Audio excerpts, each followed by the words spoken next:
రామరాజు ముందు విశ్వ గురించి నిలదీసిన చందు శ్రీవల్లి ఇలా చెయ్యమన్నదని చెప్పిన అమూల్య. ఇంతకు ఏం జరిగింది?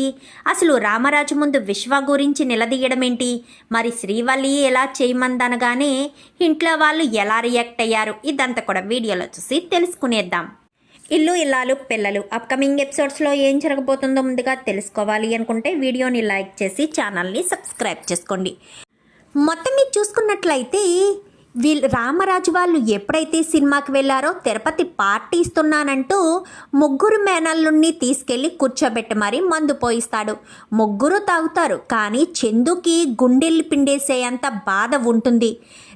తన చెల్లెలు అమూల్య విశ్వక్ ప్రేమలో పడిందని, ఆ విశ్వక్ ఎలాంటి వాడో తెలిసిన తర్వాత తన చెల్లెల జీవితం నాశనం అయిపోతుందేమోనన్న ఉద్దేశంతో తనకు ఎంత మందు తాగినా కిక్కెక్కపోవడం, పైగా చెల్లెల గురించి ఆందోళన వచ్చేసేసరికి అదే ఆలోచిస్తూ ఉంటాడు. ఇంకీలోపు వీళ్ళ రెండు జంటలు అంటే ధీరజ్ వీళ్ళు అంతా కూడా చాలా సంతోషంగా డూయెట్లు పాడుకుంటూ ఉంటే వీళ్ళు మాత్రమే డూయెట్లు పాడుకోవాలా, నేను చెయ్యొద్దా అనుకుంటూ ఎంతో సంతోషంగా లోపలికి వెళ్తుంది. ఏమండి అంటూ భుజం మీద చేయి వేసేసరికి అమూల్య గురించే నాకు భయం వేస్తుంది వల్లి అనేసరికి బుర్ర బాదుకుంటుంది వల్లి. ఎవరు తీసుకున్న గోతిలో వాళ్ళే పడతారన్నట్టుగా తన కాపురం గురించి ఆలోచించుకోకుండా ఎదటోళ్ళకి చెయ్యాలి అని చూస్తే ఇలానే ఉంటుంది మరి అన్నట్టు తను కొట్టుకుని నా కాపురం ఏమైపోతుందో నాకు అర్థం కావట్లేదు అని టెన్షన్ పడుతూ ఉంటుంది వల్లి. అయితే ఇంకా ఆ రోజు అలా ఎప్పటికో చందు ఆలోచించి నిద్రపోతాడు. మరుసటి రోజు ఉదయాన్నే చందు బయట అరుగు మీద కూర్చుని ఆలోచనలో పడతాడు. ఎందుకంటే చందు ఏదైనా అనుకున్నాడంటే దాని గురించి ఎక్కువ ఆలోచిస్తూ ఉంటాడు.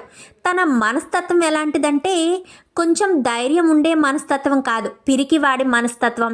ఏదైనా తన మనసులో పెట్టుకుని ఎంతో వేదనని క్షోభని అనుభవించే మనస్తత్వం చందుదైతే.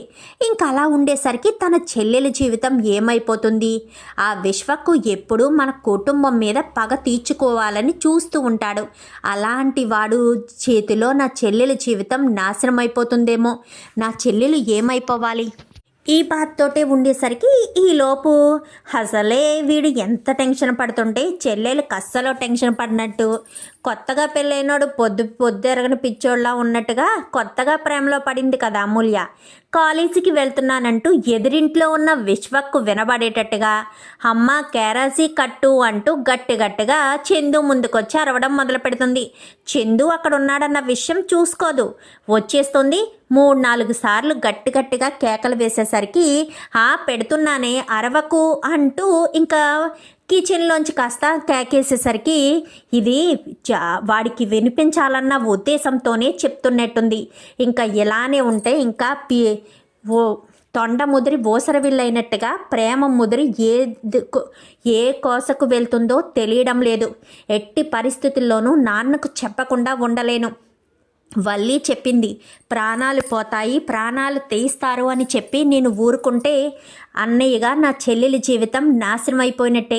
ఇంటికి పెద్ద కొడుకుగా ఇంటి పరువు కాపాడుకోవాల్సిన నేను ఎట్టి పరిస్థితుల్లో కూడా అమూల్య జీవితం నాశనం కానివ్వను అని చెప్పి ఇంకా చందు గబగబా లోపలికి వెళ్ళి అమ్మ అంటూ గట్టిగా పిలుస్తాడు. ఏంట్రా అని చెప్పాను కానీ నాన్నెక్కడా కనిపించట్లేదేంటి అని చెప్పనేసరికి పేపర్ కొనుక్కోవడానికి వెళ్ళారా అని చెప్పాను కానీ నాన్నెప్పుడు తెల్లవారుజామునే వెళ్ళి పేపర్ కొనుక్కుని వస్తారు కదా, మరి ఇంత ఆలస్యమైంది ఏంటి అనగానే రాత్రి మేము సినిమాకి వెళ్ళాం కదరా, నాన్న కొంచెం ఆలస్యంగా నిద్రలేచారు, అందుకోసమనే లేట్ అయింది అని చెప్పనేసరికి నాన్న ఎప్పుడొస్తాడో ఏంటో అనుకుంటూ టెన్షన్ పడుతూ ఉండగా ఏమైందిరా పెద్దోడా, రాత్రి కూడా ఏదో చెప్దామనుకున్నావు, పరువుకు సంబంధించిన విషయం అన్నావు, ఈలోపు వల్లి పడిపోయిందని చెప్పి అందరూ ఆ విషయం గురించి మర్చిపోయారు. అసలు ఏమైంది, దేని గురించి నువ్వు ఇంత టెన్షన్ పడుతున్నావు చెప్పు అని చెప్పనేసరికి నాన్నదికే చెప్తానమ్మా అని చెప్పి గుమ్మం దగ్గర కూర్చుని ఎదురు చూస్తూ ఉండేసరికి ఇంకా రామరాజు రావడం జరుగుతుంది. రామరాజు ఇలా గేటు తీసుకుని వస్తూ ఉంటాడు. అమూల్య కాస్త బ్యాగ్ తగిలించుకుని ఎదురింటి టెర్రస్ మీదకు చూసుకుంటూ వెళ్ళేసరికి ఆగు అమూల్య అని చెప్పనేసరికి ఏంటన్నయ్య అని చెప్పాను కానీ నిన్న సాయంత్రం నువ్వు ఎక్కడికి వెళ్ళావు అని చెప్పనేసరికి నిన్న సాయంత్రమా? నేను ఎక్కడికి వెళ్ళలేదన్నయ్య అని చెప్పాను. కానీ అబద్ధం మాడొద్దు అమూల్య, ఎక్కడికి వెళ్ళావు నిన్న సాయంత్రం నువ్వు అని. కానీ అచ్చు బాబోయ్, బావేంటి ఇలా అమూల్యని అడిగేస్తున్నాడు? నేను ప్రాణాలు పోతాయి అని చెప్పినా కానీ బావ ఆగడం లేదేంటి? ఇప్పుడు నిజం చెప్పేస్తాడా? విశ్వక్తో మాట్లాడుతుందన్న విషయం చెప్పేస్తాడా అని టెన్షన్ పడిపోతూ ఉంటుంది ఈ వల్లి. అయితే గబగబొచ్చి బావా అని నేను మాట్లాడతా అని చెప్పాను కదా, నువ్వు ఉండు వల్లి, నిన్న సాయంత్రం ఎక్కడికి వెళ్ళావు అని చెప్పనేసరికి అది అది అని చెప్పాను. కానీ ఏంట్రా పెద్దోడా దాన్ని నిలదీస్తున్నావేంటి అని చెప్పనేసరికి నిన్న సాయంత్రం ఇది ఎక్కడికి వెళ్ళిందో తెలుసా అమ్మా నీకు అని చెప్పాను. కానీ ఎక్కడికి వెళ్తుంది? కాలేజీకి వెళ్తుంది అనగానే కాలేజీ అయిపోయిన తర్వాత 4 గంటలకి ఎక్కడికి వెళ్ళిందో అని అడుగుతున్నాను నేను అని చెప్పాను. కానీ ఇదేంటి అన్నయ్య 4 గంటలకి అంటూ పర్టికులర్గా అడుగుతున్నాడు. అంటే విశ్వక్తో కలిసి నేను పార్కుకి వెళ్ళానన్న విషయం అన్నయ్యకి తెలిసిపోయిందా ఏంటి అని టెన్షన్ పడిపోతూ ఉంటుంది.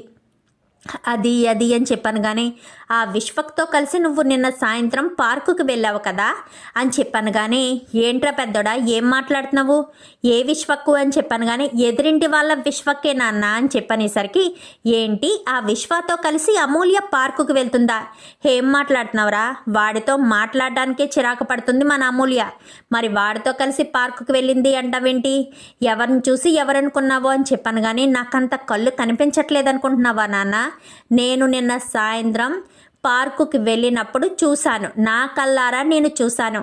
అమూల్య ఇద్దరూ కలిసి పార్కులో ఎకైకలు పక్కపక్కలు చాలా క్లోజ్గా తిరుగుతున్నారు. అసలు ఏం జరిగింది? మీ ఇద్దరి మధ్య ఏం జరుగుతుంది? ఎన్ని రోజుల నుంచి విషయం జరుగుతుంది? నువ్వు మా ఇంట్లో వాళ్ళని మోసం చేసి ఆ విశ్వగాడితో తిరుగుతున్నావా? ఇప్పటికిప్పుడు కూడా నేను అక్కడ కూర్చుని ఉండగా నువ్వు బయటకు వచ్చి అమ్మను లోపల క్యారేజీ పెట్టమని బయటకు వచ్చి కేకలు వేయడం ఏంటి? అంటే నువ్వు కాలేజీకి వెళ్తున్నావు అన్న విషయం ఆ విశ్వకి తెలియాలనా? ప్రతిరోజు వాడే నిన్ను కాలేజీ దగ్గర డ్రాప్ చేస్తున్నాడా ఏంటి? వాడికి తెలియాలి అన్న ఉద్దేశంతో బయటకు వచ్చి మరీ గట్టిగా కేక వేసి మరీ చెప్తున్నావు. చెప్పేంటి అని చెప్పనేసరికి అది అన్నయ్య అనగానే చెప్తావా చెప్పవా అంటూ చెయ్యెత్తుతాడు. చెయ్యెత్తేసరికి ఈలోపు ప్రేమ కాస్త హడావిడికి వస్తుంది. బావగారు అని చెప్పనేసరికి నువ్వు ఉండు ప్రేమ, అసలు ఏం జరిగింది చెప్పు అని చెప్పాను. కానీ మీరుండండి బావగారు. ఏంటి అమూల్య ఏంటి? నువ్వు నిజంగానే మా అన్నయ్యతో కలిసి పార్కుకి వెళ్ళావా? మా అన్నయ్యతో నువ్వు ప్రేమలో ఉన్నావా? మీరిద్దరూ ప్రేమించుకుంటున్నారా? చెప్పు అమూల్య అని చెప్పనేసరికి అవును వదినా అని చెప్పనేసరికి ఒక్కసారిగా రామరాజు తిరుపతి షాక్ అయిపోతారు. ఏం మాట్లాడుతున్నావు అమూల్య? నువ్వు ఆ విశ్వతో ప్రేమలో ఉండడం ఏంటి? అసలు ఆ విశ్వ ఎలాంటి వాడో నీకు తెలీదా అంటూ ఇంకా వేదవతి అడిగేసరికి ఏంటి బుజ్జమ్మ అంత నెమ్మదిగా అడుగుతావు ఏంటి చిన్నమ్మాయి? నువ్వు ఆ విశ్వతో కలిసి ప్రేమలో ఉన్నావా? అసలు ఆ విశ్వ గురించి నీకు తెలీదా? ప్రతి క్షణం ఇంటి మీద గొడవకు రావాలని చూసేది ఆ విశ్వ. ప్రతిసారి కూడా మీ చిన్నన్నయ్యని పట్టుకుని కొట్టడానికి ప్రయత్నించింది ఆ విశ్వ. మరి ఆ విశ్వగాడితో నువ్వు ప్రేమలో ఉండడం ఏంటి? ఏంటి చిన్నమ్మాయి ఏంటిదంతా? అంటే కుటుంబాన్ని మోసం చేద్దామనుకుంటున్నావా? ఇప్పటికిప్పుడు వాడికి వినిపించేటట్టుగా బయటకొచ్చి కాలేజీకి వెళ్తున్నానంటూ గట్టిగా చెప్పావంట. ఏంటి చిన్నమ్మ ఏంటిదంతా? అంటే కుటుంబాన్ని నన్ను మోసం చేస్తున్నావా? నన్ను మోసం చేసి ఆ విశ్వాన్ని పెళ్లి చేసుకుందాం అనుకుంటున్నావా అని చెప్పాను. కానీ అది కాదు నాన్న అని చెప్పనేసరికి చెప్పమ్మాయి అసలు ఏంటిదంతా? అసలు నీకు ఆ విశ్వకి ఎలా పరిచయం అయింది? ఆ విశ్వ వంక చూడడానికే నువ్వు ఇష్టపడవు కదా, ఆ కుటుంబంతో ఎవరితోనూ మాట్లాడడానికి కూడా ఇష్టపడవు కదా, మరి అలాంటిది ఆ విశ్వతో నువ్వు మాట్లాడడం ఏంటి? వాడితో నువ్వు మాట్లాడుతూ ఉండడం ఏంటి? నాకు అసలు ఏమీ అర్థం కావట్లేదు. వాడికి నీకు ఏంటి సంబంధం? మీ ఇద్దరికి ఎలా పరిచయం ఏర్పడింది? మీరిద్దరూ ఎలా కలుసుకున్నారు? నాకేమీ అర్థం కావట్లేదమ్మాయి అని చెప్పనేసరికి అది నాన్న అని చెప్పాను. కానీ చెప్పమ్మాయి అసలు మీ ఇద్దరికి ఏంటి సంబంధం, ఎలా పరిచయం అయింది అనగాని నిజానికి వాడిని అని చెప్పాను. కానీ మామయ్య గారు అది తను ఏదో అని చెప్పనేసరికి వల్లి నువ్వు ఆగుతావా? అసలు ఈ విషయం నేను నాన్నకు చెప్పాల్సింది. కేవలం నీ వల్లే చెప్పకుండా ఉండిపోయాను అని చెప్పనేసరికి, వల్లి వల్ల చెప్పకుండా ఉండిపోవడం ఏంట్రా పెద్దోడా అని చెప్పాను. కానీ నిన్న సాయంత్రమే నీకు ఈ విషయం చెప్దామనుకున్నాను నాన్న, కానీ వల్లి కాలు దెబ్బ తగిలి పడిపోయిన తర్వాత మీరు బయటికి వెళ్ళిపోయారు.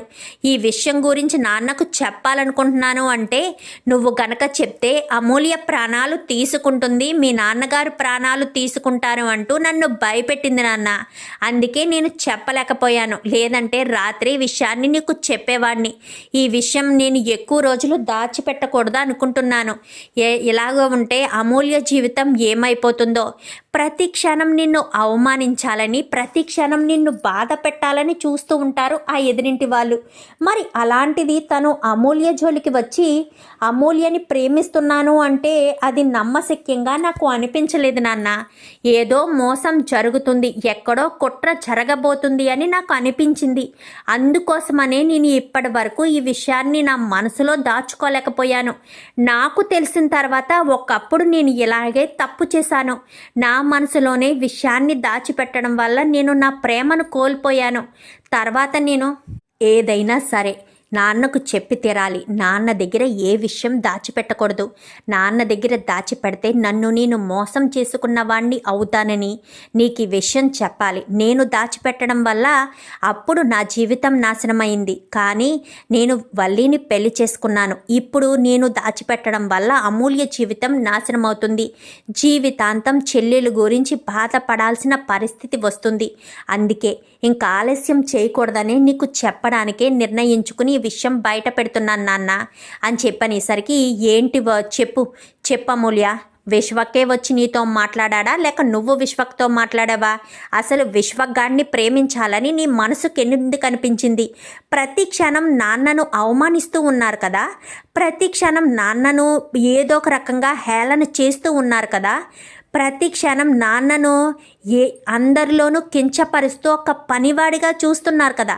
నాన్న ఇప్పుడు ఇంత లక్షలు సంపాదించారు, అయినా సరే వాళ్ళ ఇంట్లో పనివాడిని అలానే అవమానిస్తున్నారు. మరి అలాంటి నాన్నను మోసం చేసి వాళ్ళని ఇష్టపడాలని ఎలా అనుకున్నావు అమూల్య అని చెప్పాను. కానీ అన్నయ్య, నేను ఎప్పుడూ నాన్నకు అన్యాయం చేయాలని అనుకోలేదు. నాన్న పరువు నిలబెట్టాలని అనుకున్నాను తప్ప నాన్న పరువును దిగచార్చాలి అన్న ఉద్దేశం నాకు ఎప్పటికీ లేదు. ఆ విశ్వక్ అంటే నాకు ఒకప్పుడు అసహ్యమే. కానీ విశ్వక్ని పెళ్లి చేసుకుంటే 2 కుటుంబాలు ఒకటవుతాయి అని చెప్పారు కాబట్టే విశ్వక్ని ప్రేమించాను. ఏంటి, 2 కుటుంబాలు ఒకటవుతాయని చెప్పారా? ఎవరు చెప్పారు అమూల్య నీకు 2 కుటుంబాలు ఒకటవుతాయని అని చెప్పాను. కానీ వల్లి వదిన చెప్పింది వదిన అని చెప్పనేసరికి ఒక్కసారిగా అందరూ వల్లి వంక చూస్తారు. ఏంటి, వల్లి చెప్పిందా అని చెప్పాను. కానీ అవును వదిన, వల్లి వదిన చెప్తేనే నేను విశ్వక్ని ప్రేమించాను. అసలు వల్లి వదినే నన్ను విశ్వక్ దగ్గరికి ప్రతిసారి పంపించింది. వల్లి వదినే విశ్వక్ గురించి మంచివాడు అంటూ చెప్పింది. విశ్వక్ని ప్రేమిస్తే 2 కుటుంబాలు ఒకటవుతాయేమో, విశ్వక్ని పెళ్లి చేసుకుంటే 2 కుటుంబాల మధ్య గొడవలు ఉండవు, విశ్వకు నీ ఇద్దరికి ప్రేమ పెళ్లి జరిగితే 2 కుటుంబాలని విశ్వకు కలుపుతాడు అని చెప్పి వల్లి వదిన చెప్పడం వల్లే నేను ప్రేమించాను. అలాగే విశ్వక్ కూడా చెప్పాడు, నాకు మీ కుటుంబం మీద ఎలాంటి కోపం లేదు. ఒకప్పుడు ఉండేది, కానీ ఇప్పుడు లేదు. ఇప్పుడు నువ్వు నేను ప్రేమించుకుని పెళ్లి చేసుకుంటే మన 2 కుటుంబాల మధ్య ఎలాంటి గొడవలు ఉండవు. ఇప్పుడు మా వాళ్ళతో నేను మాట్లాడడానికి కూడా అవకాశం ఉంటుంది. నిన్ను పెళ్లి చేసుకుని నేను మహారాణిలా చూసుకుంటాను. మీ కుటుంబానికి మా కుటుంబానికి ఎలాంటి శత్రుత్వం ఉండదు. ప్రతి క్షణం మా వాళ్ళు మీ నాన్నను అవమానిస్తూనే ఉన్నారు. కాబట్టి అలాంటి అవమానం ఉండకుండా ఉండాలి అంటే నువ్వు నేను ప్రేమించుకోవాలి అంటూ విశ్వక్ ఏదైతే చెప్పాడో అయ్యే మాటలు వల్లి వదిన చెప్పింది. ముందు విశ్వక్ నాతో మాట్లాడి ఐ లవ్ యూ చెప్పిన రోజే నేను నీకు చెప్పేద్దామనుకున్నాను నాన్న. కానీ వల్లి వదిన నన్ను భయపట్టింది. ఇప్పుడు నువ్వు వెళ్ళి చెప్తే మీ నాన్న విశ్వ ప్రాణాలు తీస్తాడు. అప్పుడు మీ నాన్న వెళ్ళి జైల్లో కూర్చుంటాడు. అలా ఎందుకు చేయాలి? ఏమో, మీరిద్దరూ ప్రేమించుకుని పెళ్లి చేసుకోవడం వల్ల 2 కుటుంబాలు ఒకటవుతాయి కదా అంటూ వదిన చెప్పడం వల్లే నేను విశ్వక్ని ప్రేమించానే తప్ప నాకు ఉద్దేశపూర్వకంగా విశ్వక్తో మాట్లాడడం అంటేనే నాకు ఇష్టం లేదు. కానీ వల్లి వదిన చెప్పిన తర్వాతే వాడి మీద ఇష్టం కలిగింది అని చెప్పి ఇంకా మొత్తం వల్లి చెప్పడం వల్లే చేశాను అన్నదంతా కూడా చెప్పేసేసరికి ఇంకా వల్లికి చెమటలు పట్టుకునేసరికి ఇంకా ఎవరు కూడా చిచ్చి అనుకుంటూ ఉంటారు తప్ప ఆడదాని మీద చేసుకోవాలని ఎవరనుకుంటారు? అందులోనూ రామరాజు అంటే ఆడవాళ్ళకి గౌరవం ఇస్తాడు కానీ ఆడవాళ్ళ మీద చేసుకోవాలని అనుకోడు కదా. ఇంకా వేదవతి ఏంటి వల్లి అలేఖ్య చెప్పేది నిజమేనా అని చెప్పనేసరికి అది అత్తయ్య గారండి అని చెప్పనేసరికి అలేఖ్య చెప్పేది నిజమా అమూల్య చెప్పేది నిజమా కాదా చెప్పు, నిజంగా అది అత్తయ్య గారండి అని చెప్పనగానే నిజమా కాదా నువ్వేనా అమూల్యకు చెప్పావు అని చెప్పనేసరికి అది అత్తయ్య గారండి అని చెప్పాను కానీ చెంప చెల్లు అనిపిస్తుంది వేదవతి అయితే. అసలు నా కూతురు పెళ్లి విషయంలో నీ జోక్యం ఏంటి? ఆ ఎదురింటి వాళ్ళు ఎలాంటి వాళ్ళో నీకేం తెలుసు? నీకు పెళ్ళయి సుమారు 3 నెలలు కావస్తుంది. 3 నెలల్లో వాళ్ళు ఈ ఇంటికి ఎన్నిసార్లు వచ్చి గొడవ చేసుంటారు? మా పెళ్ళయి 25 సంవత్సరాలు అయింది. ఈ 25 సంవత్సరాల్లో వాళ్ళు ఎన్నో 100 సార్లు నా కుటుంబం మీద వేలెత్తి చూపించారు. నా కుటుంబంతో ఎన్నోసార్లు గొడవ పెట్టుకున్నారు. నా కొడుకుల్ని అవమానించారు, నా భర్తను అవమానించారు. అంతలా అవమానించిన వాళ్ళని నేను క్షమించడమా? మా ఇంట్లో వాళ్ళు వాళ్ళ ఇంట్లో అమ్మాయిని ప్రేమించడమా? ప్రేమ ధీరజుల పెళ్ళి జరిగిందంటే అది వేరే విషయం. అయినా విశ్వక్ ఎలాంటి వాడో నీకు తెలీదు. మరి నా కూతురి పెళ్లి విషయంలో నీ జోక్యం ఏంటో నాకు అర్థం కావట్లేదు. ఏ అమూల్య, వల్లి ఇలా చెప్పిందన్న విషయం మాకెవరొకరికి చెప్పాలి కదా నువ్వు అనగాని అప్పటికీ నేను అడిగాను అత్తయ్య, వల్లి వదినతో ఏం మాట్లాడుతున్నావు అని కూడా నేను అడిగితే ఏమీ లేదు వదిన అంటూ అమూల్య చెప్పుకొచ్చింది. అమూల్యను ప్రతి క్షణం విశ్వకు దగ్గర చేయాలని వల్లి అక్కే ఇదంతా ప్లాన్ చేసింది. ప్రతిసారి ఏదొక వంకతో అమూల్య విశ్వకు దగ్గరగా ఉండాలని షాపుల దగ్గరికి పంపించడం, ఆ బతుకమ్మ పండగలో దగ్గరికి చేయడం, గుళ్ళ దగ్గరికి తీసుకువెళ్ళడం ఇలా చేసుకుంటూ వచ్చింది. నిజానికి అమూల్యకు కూడా ఫస్ట్ ఇష్టం లేదనుకుంటా. వల్లి అక్క చెప్పడం వల్లే అమూల్యలో ఇష్టం కలిగినట్టుంది అని చెప్పి ఇంకా ప్రేమ చెప్పేసరికి ఏంటా వల్లి అసలు ఏమనుకుంటున్నావు? మా కుటుంబంకి ఆ కుటుంబానికి ఉన్న శత్రుత్వం గురించి నీకు తెలియనప్పుడు నా కూతురి పెళ్లి విషయంలో నీ జోక్యం ఎందుకు చేసుకున్నావు? ఆ విశ్వగాడు ఎలాంటి వాడో నీకు తెలుసా? కయ్యానికి కాలు దువ్వే రకం. అసలు నా కూతుర్ని పెళ్లి చేసుకోవడానికి వాళ్ళకి ఎందుకు? 2 కుటుంబాలు ఒకటవ్వాలని వాళ్ళు ఎందుకు అనుకుంటారు? అయితే గీతే మేము కోరుకోవాలి తప్ప వాళ్ళు ఎందుకు కోరుకుంటారు? నా కూతురు నా ఇంటికి తీసుకెళ్ళి చిత్రహింసలు చేయాలన్నదే వాళ్ళ ఉద్దేశం. ఆ వేదవతి, ఆ సేనాపతి, ఆ విశ్వ ముగ్గురు ఒకేలాంటి వాళ్ళు. వాళ్ళ ముగ్గురు ప్రతి క్షణం నా కుటుంబాన్ని బాధ పెట్టాలని, నన్ను అవమానించాలని చూసేవాళ్లే తప్ప మా కుటుంబంతో కలవాలని చూసేవాళ్ళు కాదు.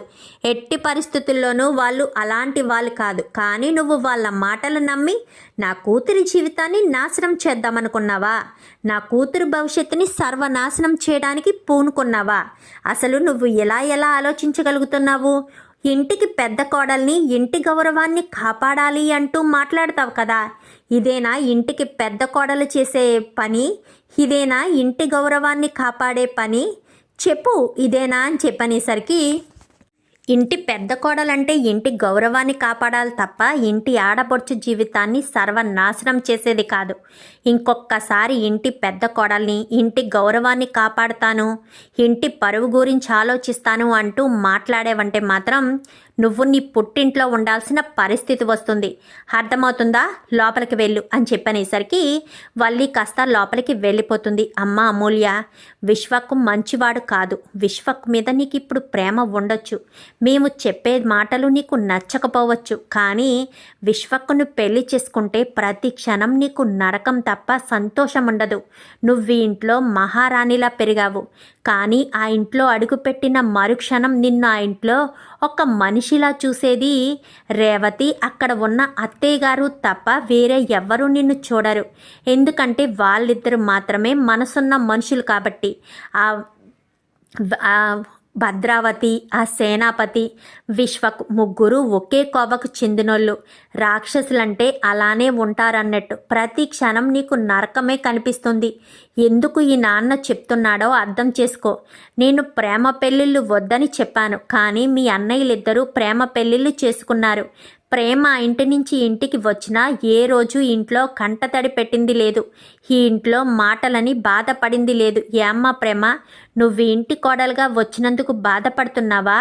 మా ధీరజ్ని పెళ్లి చేసుకున్నందుకు బాధపడుతున్నావా అని చెప్పాను. కానీ లేదు మామయ్య అని చెప్పనేసరికి, మరి నా కూతురు అదే ఈ ఇంటి ఆడపడుచు ఆ ఇంటికి కోడలుగా వెళ్తే తన పరిస్థితి ఏమవుతుందో ఒక్కసారి నువ్వు అర్థమయ్యేటట్టు చెప్పమ్మా అని చెప్పనేసరికి, అవునలిక్య, మామయ్య చెప్పేది నిజమే. ఆ ఇంట్లో నిన్నెవరూ మనిషిలా చూడరు. హెటొచ్చి మా అమ్మ మా నానమ్మ చూస్తారేమో తప్ప మిగిలిన వాళ్ళెవ్వరూ కూడా నిన్ను మనిషిలా చెమ కట్టరు. మా అన్నయ్య నిన్ను ట్రాప్ చేసే ప్రేమించుంటాడు. మా అన్నయ్య గురించి నాకు తెలీదా? వాడితో నేను పెరిగాను. వాడు ఎలాంటి వాడో నాకు తెలుసు. చెల్లెలు అని కూడా చూడడు కోపం వచ్చినప్పుడు. నీ మీద నిజంగా వాడికి ప్రేమ ఉండి కాదు ఇదంతా ప్లాన్ చేసింది. వాడు మా అత్త కలిసి ఏదో ప్లాన్ చేసి ఉంటారు. నాకు అప్పటికీ అనుమానం వస్తూనే ఉంది నీలో మార్పు వచ్చింది అని చెప్పి. అయినా సరే నేను ఎన్నిసార్లు నిన్ను అడిగినా నువ్వు చెప్పలేదు. ఆ కుటుంబం జోలికి వెళ్ళడం అంత శ్రేయస్కరం కాదు. ముఖ్యంగా మా అన్నయ్య చాలా ప్రమాదం. నీకిప్పుడు సాఫ్ట్గా కనిపిస్తున్నాడేమో, నవ్వుతూ మాట్లాడుతున్నాడేమో, అవంతా కూడా మనసులోంచి వచ్చిందైతే కాదు, పెదాల మీద వచ్చిందే. ఆ తర్వాత నీ ఇష్టం. ఏదైనా సరే మంచిగా ఉండాలి అని కోరుకుంటాం కాబట్టి నీకు మంచి జరగాలనే కోరుకుంటున్నాము. మామయ్య కూడా నువ్వు ఎప్పుడూ సంతోషంగా ఉండాలని కోరుకుంటారు. మామయ్య సంతోషాన్ని కూడా నువ్వు దూరం చేయొద్దమ్మా. మామయ్య హ్యాపీగా ఉండాలి, మన కుటుంబం అంతా హ్యాపీగా ఉండాలంటే నువ్వు ఆ ఇంటికి కోడలుగా వెళ్ళడం అంత మంచిది కాదు. వెళ్తే మాత్రం ఈ ఇంట్లో వాళ్ళెవరూ ప్రశాంతంగా ఉండలేరు. ఎందుకంటే ఈ ఇంటిని టార్గెట్ చేయడం కోసమే నిన్ను టార్గెట్ చేశారు. ప్రతి క్షణం మామయ్యకి నరకయాతన అనుభవించేటట్టు చేయడం కోసమే నిన్ను టార్గెట్ చేశారు అని చెప్పి ప్రేమ కాస్త నచ్చ చెప్పేసరికి ఇంకా ఏం మాట్లాడాలో అర్థం కాదు అమూల్యకైతే. నాన్న అని చెప్పనేసరికి, చూడమ్మా అమూల్య, నీ మీద మాకు కోపం లేదు. నువ్వు వయసులో ఉన్న ఆడపిల్లవి. ఎవరైనా కొంచెం ప్రేమ చూపిస్తే అది నిజమని నువ్వు అనుకుంటావు. ఆ విశ్వ కూడా అలాగే నిన్ను బ్లేమ్ చేశాడు. నిన్ను ట్రాప్ చేసి ప్రేమించి నిన్ను పెళ్లి చేసుకుని 2 కుటుంబాలు ఒకటవుతాయనే వల విసిరాడు. కానీ ఎట్టి పరిస్థితుల్లో 2 కుటుంబాలు ఒకటవ్వవమ్మా. ఎప్పటికీ కూడా ఒకటయ్యే అవకాశమే లేదు. ఇప్పుడు ఈ పెళ్ళి జరగడం వల్ల నువ్వు మా కుటుంబానికి శాశ్వతంగా దూరమైపోతావు. ప్రేమ ఇంటికి వచ్చినప్పుడు మరి ఒకవేళ పెళ్ళి అయితే ప్రేమ ధీరజ్కి కూడా పెళ్లి జరిగింది కదా, మరి అప్పుడు ఒకటి కాని కుటుంబాలు మీ పెళ్లితోనే ఒకటెలా అవుతాయి? ఇప్పుడు ప్రేమ పుట్టింటికి ఎలా దూరమైందో నువ్వు కూడా శాశ్వతంగా ఈ పుట్టింటికి దూరమయ్యే పరిస్థితి వస్తుంది. నా చిన్న కూతురు సంతోషంగా ఉండాలని గారాబంగా చూసుకున్నాను. అందరికంటే చివరగా పుట్టావు. నువ్వు సంతోషంగా ఉండాలి అన్న ఉద్దేశంతోనే నేను నీ మీద ఎన్నో ఆశలు పెంచుకున్నాను. నీ జీవితం బాగుండాలని కోరుకున్నానమ్మా. ఈ నాన్న ప్రశాంతంగా నిద్రపోవాలన్నా, ప్రశాంతంగా ఉండాలి అన్నా నువ్వు ఆ ఇంటికి కోడలు మాత్రం అస్సలు అవ్వద్దు.